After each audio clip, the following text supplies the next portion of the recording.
This is how the world actually sees our President of the United States. Ullman is the political editor for Check this out. Australian network ABC. Watch this.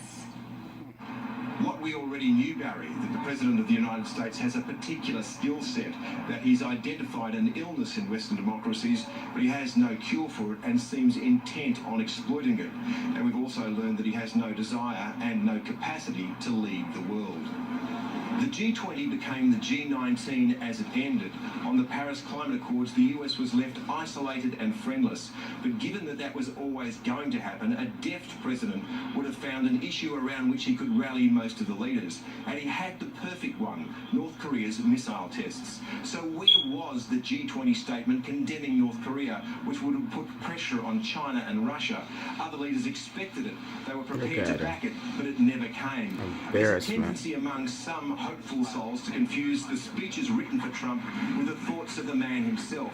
He did make some interesting, scripted observations in Poland about defending the values of the West, and he's in a unique position. He's the one man who has the power to do something about it. But it's the unscripted Trump that's real, a man who barks out bile in 140 characters, who wastes his precious days as president at war with the West's institutions like the judiciary, independent government agencies, and the free press. He was an uneasy, lonely, awkward figure at this gathering, and you got a strong sense that don't nobody want to deal with that sucker. Work around him. Donald Trump's a man who craves power because it burnishes his celebrity.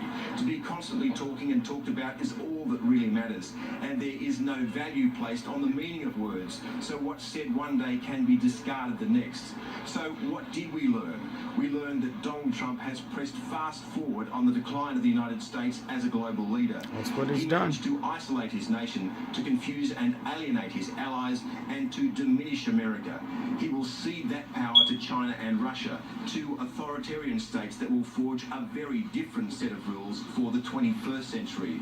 Some will cheer the decline of America, but I think we'll miss it when it's gone. And that's the biggest threat to the values of the West, which he claims to hold so dear.